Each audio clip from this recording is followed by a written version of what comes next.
할렐루야. 오늘도 주님의 은혜가 여러분과 함께 하시기를 간절히 바랍니다.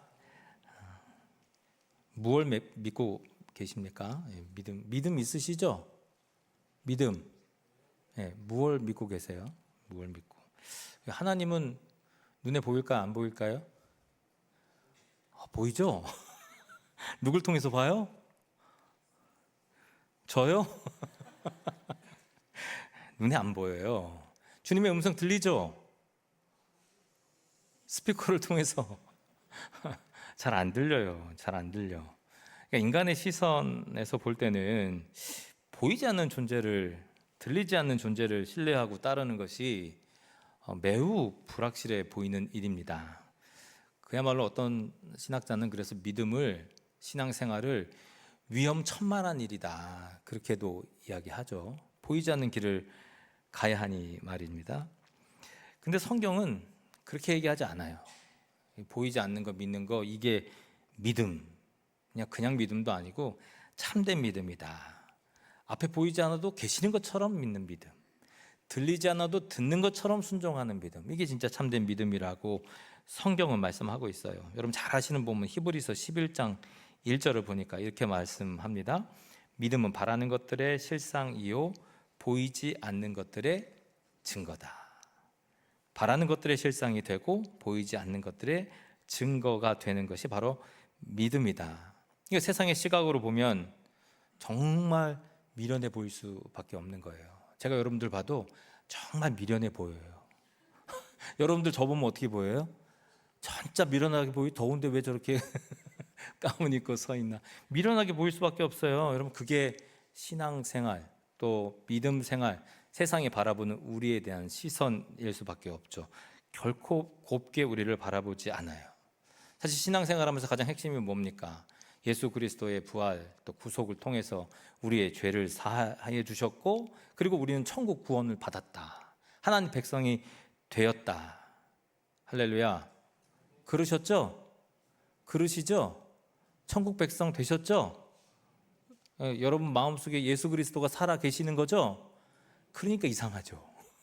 누가 그걸 정상이라고 보겠어요? 우리 서로나 정상이라고 보고 은혜라고 생각하고 살아가지. 세상의 기준과 관점으로는 너무 차이가 날 수밖에 없어요. 고린도전서 1장 22절 23절 말씀에 사도 바울도 이런 말을 해요. 뭐라고 표현하냐면, 유대인은 표적을 구하고 헬라인은 지혜를 찾으나 우리는 십자가에 못 박힌 그리스도를 전하니 유대인에게는 꺼리끼는 것이요 이방인에게는 미련한 것이로되. 미련한 것이다. 십자가에 못 박힌 그리스도를 전하는 것, 유대인들에게는 꺼리끼는 것이요 이방인들에게는 그게 미련하게 보일 수밖에 없다. 그러나 그 미련해 보이는 그 믿음 속에 하나님의 능력과 지혜가 담겨져 있다는 사실을 여러분 아셔야 합니다.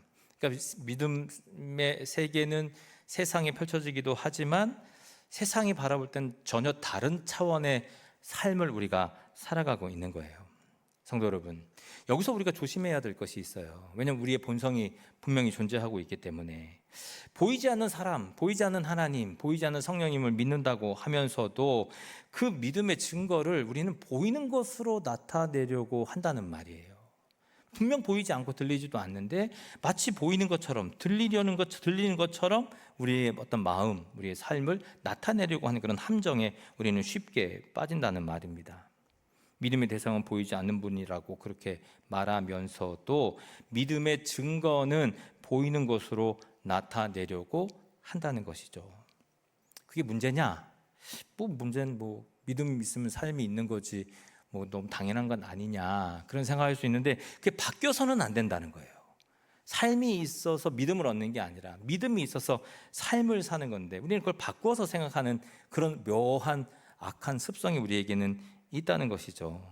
이게 뭐가 제일 문제가 되냐 하면요, 단지 보이지 않는 분을 믿고 있는 그 증거를 보이는 것을 통해서 나타내려고 하는 그런 우리의 마음이 작동할 때, 그러니까 보이지 않는 것을 보이려고 하는 우리의 죄성이 작동할 때 거기서 많은 문제가 발생하게 된다는 거예요. 자연스럽게 믿음을 통해서 삶을 살아야 되는데 그렇지 않고 거꾸로 갈 때 우리는 우리의 인생을 어색하게 살아갈 수밖에 없다는 말이죠. 근데 어색하면 괜찮지. 남들이 볼 때 좀 이상해. 뭐 그 정도는 괜찮지. 문제는 그게 죄가 된다는 말입니다. 여러분, 출애굽한 이스라엘 백성이 모세가 하나님의 말씀을 받으러 올라갈 때 어떻게 해야 될지 모르는 그 상황에서 아론에게 요구하잖아요. 금송아지를 좀 만들어 달라. 신의 신상을 만들어 달라. 지금 그 얘기를 하잖아요. 출애굽기 32장 1절 말씀에 이렇게 기록해요. 일어나라. 우리를 위하여 우리를 인도할 신을 만들라. 도대체 신앙생활 어떻게 해야 되지? 항상 드렸던 예배, 그 인도자가 없으면, 우리의 리더자가 없으면 우리는 어떻게 해야 되지? 뭔가 우리는 어떤 모습으로 살아가야 되지에 대한 고민이 무엇으로 귀결됐다는 얘기입니까? 금송아지로 귀결되었더라. 금송아지 만들었다? 끝이 아니에요. 결국 그걸 통해서 이스라엘 백성은 심판을 받게 되었다. 성경은 그렇게 우리에게 알려주고 있습니다. 교회에서 자주 듣는 말이 있어요. 이런 말들을 여러분 기억하실 거예요. 기도해야 믿음이 있는 것이고 봉사를 많이 해야 믿음이 깊은 것이다. 이런 얘기 들어본 적 있으시죠? 제 마음에도 있는데 여러분 마음속에도 있겠죠. 우리는 비슷한 눈높이에서 지금 살아가고 있는데 뭔가 최선을 다해서 열심히 사는 것이야말로 믿음 있는 삶이다. 그러니까 이러한 강조 때문에 때로는 남이 그렇게 살아가는 것을 보고 야, 나도 저렇게 살아가면 어떻게 될까? 남을 비교하면서 자기의 삶을 맞추려고 노력하는 그런 삶의 형태도 나타난다는 말이에요. 근데 사실 이런 것들이 교회에 좋지 않은 영향을 미쳐요. 특히 젊은 사람들은 그렇게 살지 않거든요. 한 설문조사를 보니까 20대, 30대 여기 지금 앉아있는 찬양하는 친구들 얘기인데 청년 한 63%가 타인의 신앙생활 기준에 억압을 받는다라고 고백을 했대요.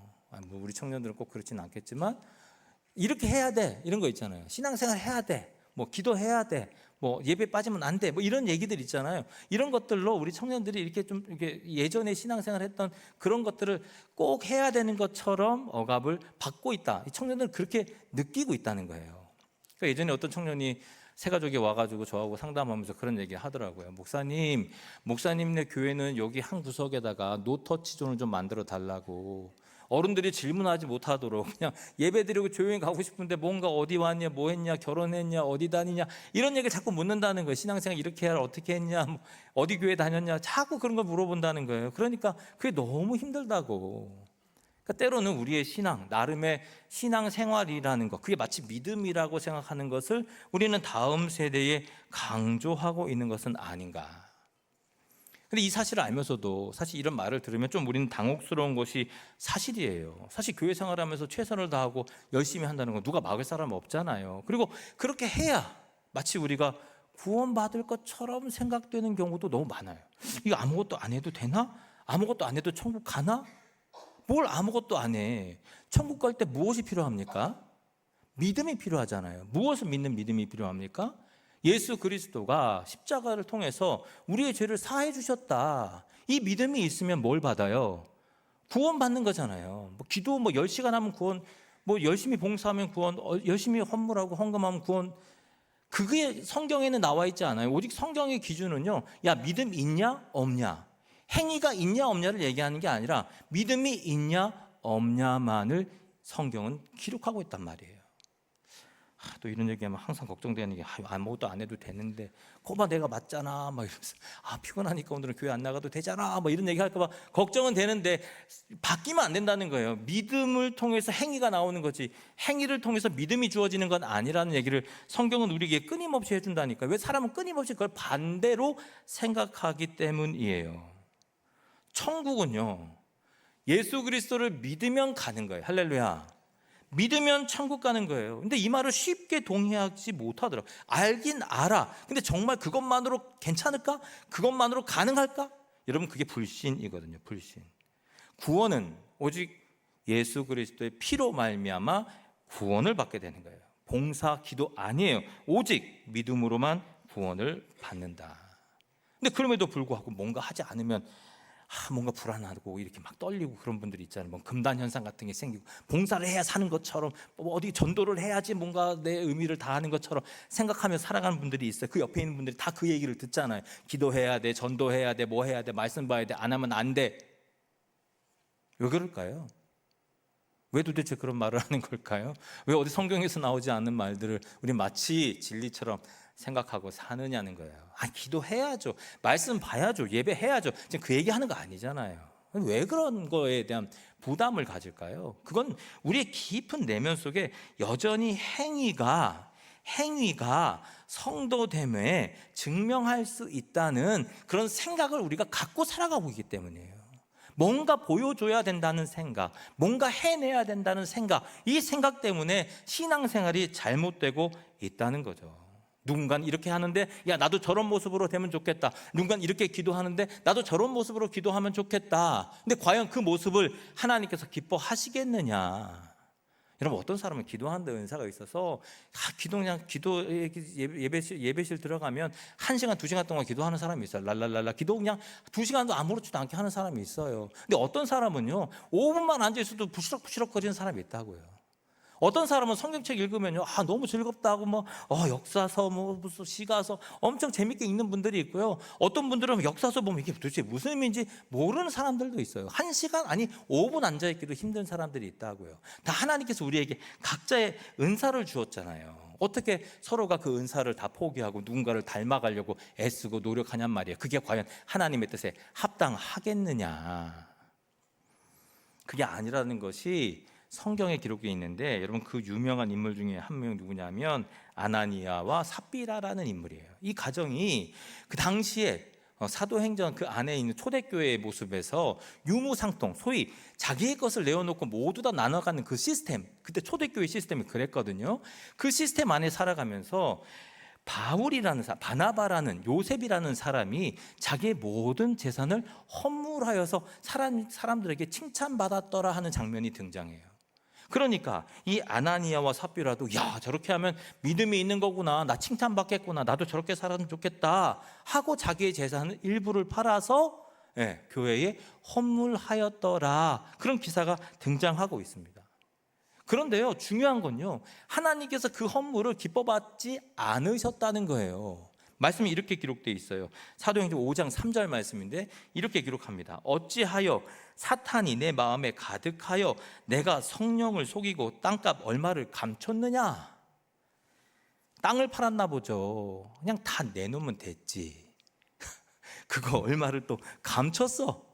그러니까 야, 네 마음이 정말 하나님을 섬기는 마음 맞냐? 믿음으로 섬기는 마음 맞아? 아니 헌신한다면서 모든 걸 다 하나님께 드린다면서 너의 생명이 주님의 것이라면서 어떻게 너 것을 챙기냐? 왜 너의 마음에 거짓이 있느냐? 심판받아요. 심판받아. 남을 따라하는 그런 모습이 진정한 믿음의 모습이냐? 어떻게든 행위로 드러나게 하는 것이 하나님께서 바라보시기에 합당한 신앙생활이냐? 그게 아니라고 성경은 말씀하고 있습니다. 성도 여러분, 성도의 삶은요 주님을 믿고 십자가의 정신으로 살고자 할 때 그 깨달음의 분량만큼 자연스럽게 드러나는 것이 바로 삶이에요. 삶. 하나님의 은혜를 아는 만큼 살아갈 수 있다고요. 주님의 은혜를 아는 만큼 들려.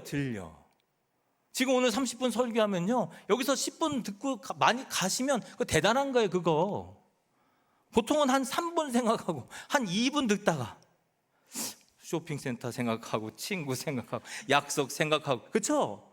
지금 웃으시는 분도 그런 거 아니에요? 나가서 어떻게 뭐 할까? 오늘 어떻게 투표 누가 할까? 이게요 생각보다 쉽지 않아요. 내가 아는 만큼 들린다고요. 믿는 만큼 행할 수 있다고요.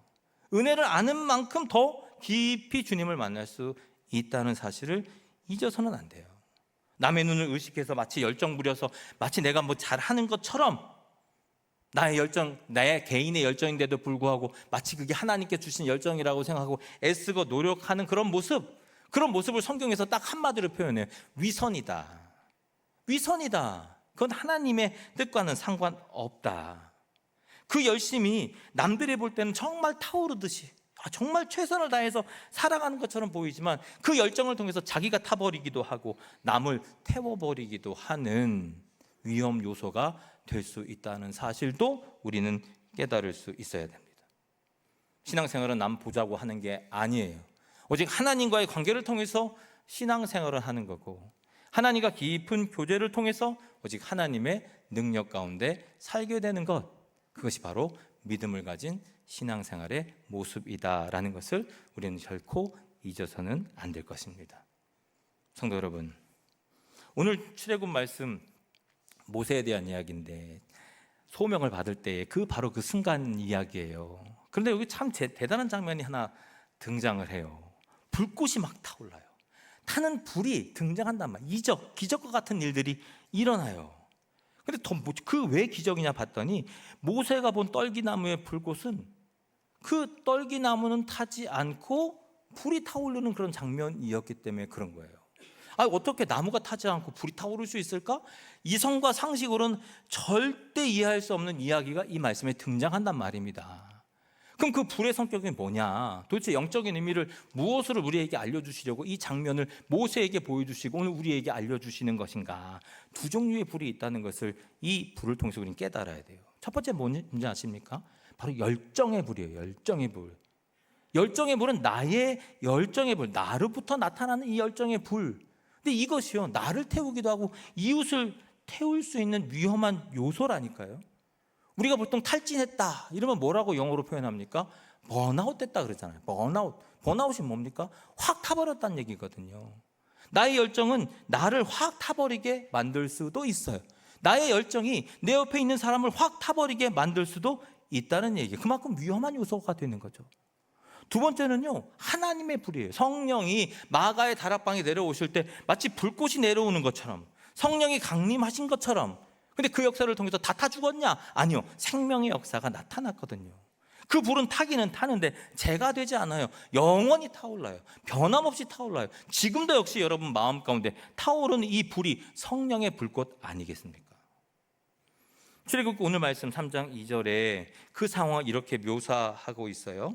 여호와의 사자가 떨기나무 가운데로부터 나오는 불꽃 안에서 그에게 나타나시니라.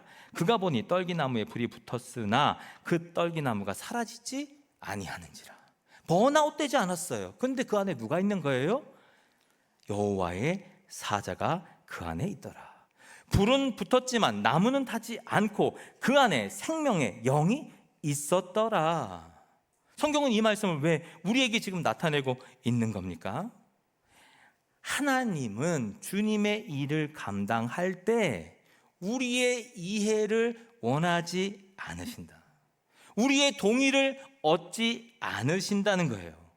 세상에 나타나는 일이지만 다른 차원의 일을 하나님께서는 지금 계획하시고 일하고 계신다는 사실이에요. 우리가 경험했던 일, 우리가 생각했던 일, 우리의 상식적인 그 일을 벗어난 일을 주님께서는 계획하시고 일하고 계신다. 다른 차원이 분명 존재하고 있다는 것. 비록 우리의 부족함, 우리의 연약함이 있지만 그럼에도 불구하고 생명의 불이 내 안에 머물 때 하나님께서는 그 불로 인해서 다른 차원의 삶을 보여주시더라. 생명의 열매가 맺게 하시더라. 할렐루야. 그 은혜가 여러분의 삶에 있기를 간절히 바랍니다. 여러분 19세기 유명한 미국의 부흥사였던 D.L. 무디 목사님, 아마 한 번이라도 무디 목사님이라는 소리는 들어봤을 거예요. 정규 교육을 제대로 받지 못했던 분이래요. 저도 몰랐는데 구두 판매원이었대요. 구두 판매원이 어떻게 그렇게 부흥사가 됐을까? 설교를 잘했나? 정말 예화가 너무 끝내줬나? 삶에서 나오는 어떤 은혜가 있었나? 제가 보니까요, 때로는 설교의 문법도 잘 안 맞았고 세련되지도 못했고 단어 선택도 둔탁했고 이런 평이 있어요. 설교학자들로부터 이런 평을 얻어요. 그러니까 설교를 제대로 하지 못했다는 거야. 그럼에도 불구하고 그의 순종과 헌신, 흔들리지 않는 그의 믿음의 삶을 통해서 하나님께서 그를 사용하셔서 수많은 영혼을 구원의 길로 인도하셨다는 거예요. 할렐루야. 이것이 바로 신앙인의 삶의 모습이라는 거죠. 그래서 이 목사님도 이렇게 종종 얘기해요. 하나님은 당신께 온전히 헌신한 한 사람을 통해 세상이 무엇을 할 수 있는지 보여주시길 기다리고 계신다. 온전히 하나님께 헌신한 그 사람을 통해 학식, 배경, 능력 이거 말고 하나님께 헌신하여서 주님의 불꽃을 받은 자에게 하나님께 놀라운 은혜와 축복을 허락해 주셔서 내 자신이 타지 않을 뿐만 아니라 많은 사람에게 생명의 불을 일으키는 도구로 사용된다. 그게 바로 하나님의 능력임을 이 무디 목사님은 스스로 깨닫고 이렇게 선포하였다는 말입니다. 성도 여러분, 참된 신앙은요, 변함없는 거예요. 변함없는 거예요.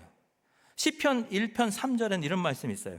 그는 시냇가에 심은 나무가 철을 따라 열매를 맺으며 그 잎사귀가 마르지 아니함 같다.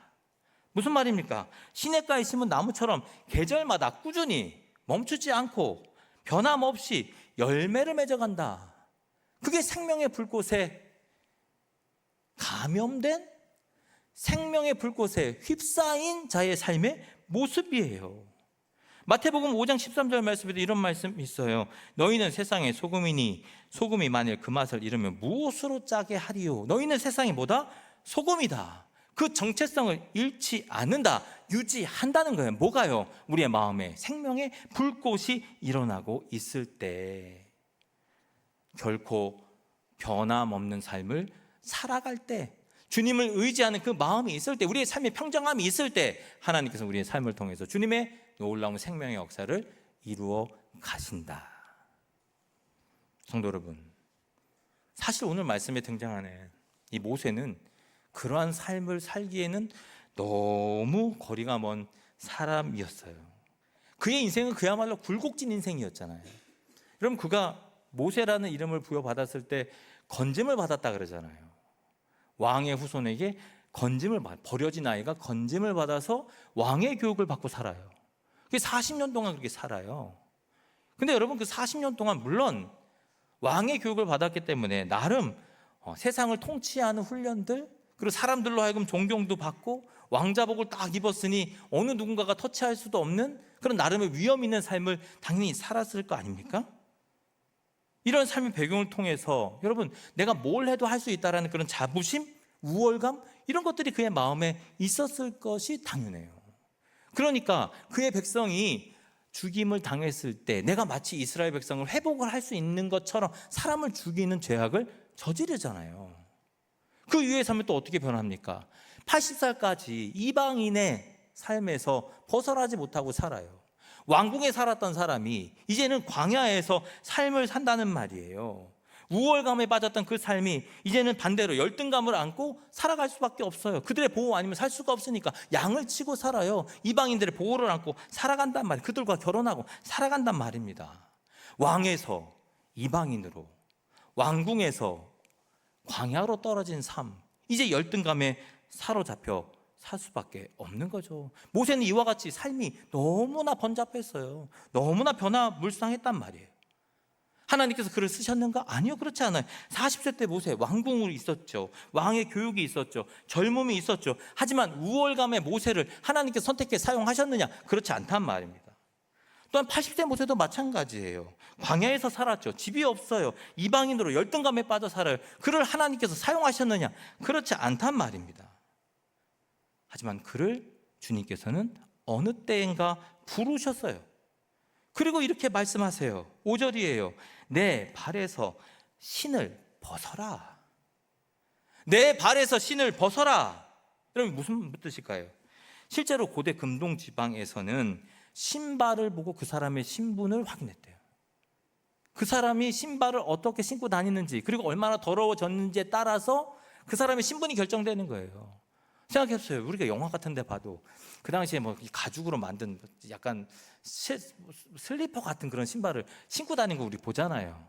거기에 먼지가 꼬질꼬질 맺히고 있잖아요. 뭐 좀 냄새가 나고 이러면 당연히 여러분 그 신발을 신고 있는 사람의 그 직분이 무엇인지를 알 수 있잖아요. 왕족들은 이 흙에 발이 닿을 이유가 없잖아요. 깨끗한 그런 모습으로 살아갈 거 아닙니까? 그러니까 신발만 보면 사람을 평가할 수 있게 된단 말이에요. 사람의 신분을 판단할 수 있다는 말이에요. 결국 신을 벗어라는 말은 무슨 말입니까? 야, 판단을 중지해라. 우리의 삶 속에서 열등감이든 우월감이든 그 판단을 중지하라. 주님께서는 모세에게 명령하셨단 말입니다. 성도 여러분, 우리 모두에게는요, 누군가를 판단하는 버릇이 있어요. 아니, 스스로도 판단해. 스스로도 정죄하는 경우가 있어. 아, 저 사람은 이럴 것이다. 저 사람은 이런 생각을 가질 것이다. 저 사람은 이렇게 판단할 것이다. 이렇게 나갈 것이다. 앞으로 이렇게 될 것이다. 판단하는 버릇이 있단 말이에요. 과거에는 사람의 신발을 보고 확인했다고 말씀드렸어요. 제가 직장 다닐 때는요, 사람을 만날 때 그 사람을 뭘 보고 평가했냐, 물론 말도 얼굴도 뭐 다 좋지만 그 사람이 무슨 안경을 썼느냐, 무슨 시계를 찾느냐, 무슨 넥타이를 맸느냐, 어떤 신발을 신었느냐, 그 컨디션은 어떠냐, 이런 거 바라보면서 야, 이 사람하고 내가 어떤 대화를 나눌 것인가를 고민했던 시간들이 저에게도 있었단 말이에요.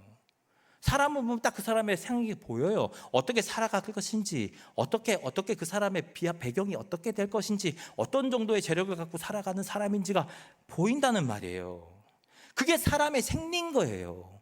모든 사람은 판단해요. 얼굴 보고 모양 보고 판단한단 말이에요. 상황을 보고 판단한단 말이에요. 그래서 하나님은 뭐라고 말하는 겁니까? 신을 벗어라, 판단을 그쳐라. 너의 판단이 옳으냐? 그렇지 않다는 말이에요.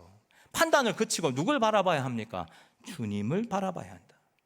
하나님 앞에서는 인간적인 기준은 아무 의미가 없어요. 아무리 서울대 나와도, 아무리 저 멀리 있는 외국에 있는 좋은 대학 나와도 하나님 바라보시기에는 다 그것이 문제가 아니란 말이에요. 구원 받는다 안 받는다를 판가름 될 수 없다는 말입니다. 내가 어떤 생각하는지, 내가 어떤 모습으로 살아가는지, 내가 어떻게 살아갈 것인지 하나님께서는 거기에 대한 관심이 없어요. 성도 여러분, 하나님이 우리를 사용하시기에 가장 방해물이 뭔지 아십니까? 우리에게 가지고 있는 것들 중에 여러분, 그게 바로 우월감이에요. 그게 바로 열등감이에요. 이 두 감정 모두가 자신을 기준으로 삼기 때문에 나타나는 상처의 모습이라는 말이에요. 이런 우리에게 하나님께서는 말씀하신다니까요. 신을 벗으라고, 성령의 불은 사람을 태우지 않는다고, 너를 태워 죽이지 않는다고, 옆에 있는 사람을 태워 죽이지 않는다고, 성령의 불이야말로 생명의 불이라고, 너희를 살리고 주변의 모든 사람을 살리게 된다고. 이 불은 누구에게 주어집니까? 하나님과 연관이 있는 사람들에게 주어진다는 말이에요. 하나님과 함께하는 사람은 이 강한 능력을 경험하게 된다는 말입니다. 잘 훈련된 왕궁의 사람도 아니에요. 거친 광야의 사람도 아니라는 거예요. 하나님과 연결된 하나님의 사람만이 하나님께 귀히 쓰임을 받는다는 사실입니다. 이 사실은 이 사람은 남을 태우지도 않고 자신도 다 없어지지 않는다는 거죠. 성도 여러분, 교회는 누구의 모임입니까? 저는 항상 이 질문을 하게 돼요. 도대체 교회는 누구의 모임일까? 교회는요, 다른 게 아니에요. 하나님의 사람들이 모이는 곳이 바로 교회예요. 우월감에 사로잡힌 사람이 아니에요. 열등감에 매인 사람도 아니에요. 상처투성이 사람도 아니에요. 오직 맨발로 하나님 앞에 온전히 선 사람만이 하나님의 사람인 거예요. 온전히 내 마음에 있는 상처와 고통이 치유된 사람만이 온전히 설 때 하나님께서는 그 사람을 사용하신다는 말이에요. 이 사람은 남을 태우지도 않아요. 자신 스스로 타 죽지도 않는다는 말입니다. 주님 앞에서 신을 벗고 판단을 멈추고 자기를 내려놓은 사람들의 모임, 그것이 바로 교회 공동체라는 거예요. 혹시 내 안에 아직도 우월감이 있습니까? 열등감에 사로잡혀 살지는 않습니까? 고통이 있지는 않습니까? 그렇다면 신을 벗듯이 그것들을 모두 벗어버리기를 간절히 바랍니다. 하나님께서 여러분을 쓰시려고 한다면, 아니 여러분을 쓰실 거라고 작정하셨다면 그 모든 것을 반드시 벗게 만들어 주실 것입니다. 하나님께서는 그 어떤 조건도, 우리의 삶의 모습도 다 하나님과 관계가 없기 때문이에요. 온전히 연결되어 있느냐, 그렇지 않느냐. 그 대표적인 사람이 바로 모세 아닙니까? 40년, 80년간 그렇게 정말 변화무쌍한 삶을 살았지만 하나님 앞에 섰을 때, 그 신을 벗어라 했을 때, 순종했을 때 나는 아무 말도 할 수 없는 말이 둔한 자입니다 라고 자기의 믿음을 고백했을 때 그는 하나님께 선택되어서 귀한 리더십으로 사용되었다는 사실. 신명기 33장 1절 말씀에 보면 그를 뭐라고 부르느냐? 하나님의 사람이다. 우리가 볼 때 절대 그런 사람이 아니었다니까요. 변화무쌍한 삶이에요. 하지만 변화 없는 삶으로 바뀌었다는 거예요. 뭐가요? 그 믿음이, 하나님을 향한 열정이, 주님을 바라보는 그 시선이 변함없는 삶으로 주님께서 부르셨을 때 변화되었다. 그래서 결국 하나님의 지팡이를 짚고 이스라엘 민족을 생명의 길로 인도하는 그 일을 감당하게 되었다는 거예요. 모든 사람이 손가락질해도 담대히 주님의 길로 걸어 나아갔다. 이게 바로 하나님의 사람들인 거죠. 주님의 성도인 거죠. 자기 스스로를 내려놓고 오직 하나님의 능력으로 살아가는 자. 비록 자기는 남들한테 미움받을지라도 그 미움받는 것에 두려움 없이 오직 하나님의 능력 가운데 손길 가운데 붙들린 삶을 살아가는 자, 그것이 바로 진정한 성도 아닙니까? 기시미치로와 고가 후미타케가 쓴 책 중에 미움받을 용기, 이런 책이 있어요. 미움받을 용기. 여러분 미움받을 용기 갖고 계십니까? 성도로 살아가면서 여러분 미움받아도 그 길 걸어가시겠습니까? 사람들이 손가락질해도 저 뭐하냐, 정말 비생산적인 일을 한다고 해도 여러분 그 일을 해 나가시겠습니까? 이 책은요, 우월감, 열등감 사이를 끊임없이 오가며 사람들은 끊임없이 타인을 눈치를 보고 살아간다는 거예요. 거기서 상처를 받는다는 거예요. 타인과 비교하는 습관, 그게 바로 인간의 불행의 시작이다라고까지 얘기해요. 그러면서 미움받을 용기가 우리에게 있어야 한다. 성도로서 세상을 과감하게 살아갈 용기가 우리에게 있어야 한다라고 말해요. 사람 눈치 보는 것이 아니라 오직 하나님 앞에 주님의 뜻 붙잡고 살아가는 하나님의 성도로 살아갈 수 있는 그러한 다짐이 우리에게 필요하다라고 얘기해요. 그러면서 이야기합니다. 진정한 자유는 타인의 시선에서 벗어나 내가 누구인지를 내려놓는 데서부터 시작한다. 오직 하나님께 붙들린 자, 하나님의 불을 머금은 자가 오직 미움받는다 하더라도 하나님의 뜻을 끝까지 변함없이 붙들고 살아간다는 말입니다. 우월감, 열등감 모두 다 비교에서 나오는 거예요. 누군가와 비교하면서 이런 상처를 받게 된다는 거예요. 하나님은 비교를 그치라고 분명히 말씀해 주셨는데도 불구하고 여전히 나는 누군가와 비교하고 살아간다. 내 마음을 내려놓으실 수 있기를 바랍니다. 하나님의 불로 채우시기를 바랍니다. 성도 여러분, 오늘 모세 이야기는 광야의 한 목자에 국한된 이야기가 아닙니다. 저와 여러분의 이야기입니다. 혹시 지금 나는 너무 평범해서, 나는 가진 것이 없어서, 나는 너무 지쳐서 라고 생각하며 주저앉고 계신 분이 계십니까? 하나님은 그런 자를 주목해 보십니다. 타지 않는 떨기나무처럼 우리의 연약함을 통해서 당신의 능력을 나타내 주실 것입니다. 이제 여러분 신을 벗어 던지십시오. 그가 누구든 그가 어떤 상황이든 하나님의 사람이 되면 강력한 능력을 경험하게 될 것입니다. 여러분이 할 일은 여러분이 주어진 그 환경과 여건 속에서 신을 벗은 자로 하나님의 종으로 살아가면 됩니다. 그때 하나님께서 우리에게 우리의 마음 가운데 성령의 불을 허락해 주실 것입니다. 그 불을 간직하시기를 바랍니다. 열정의 불, 아니 하나님의 불을 받으시기를 바랍니다. 그 불은 여러분들을 살릴 뿐만 아니라 여러분 주변에 있는 모든 사람을 살릴 수 있는 생명의 불이기 때문입니다. 오늘 우리 주님께서 이렇게 말씀하십니다. 내가 선 곳은 거룩한 땅이니 내 발에서 신을 벗어라. 아멘.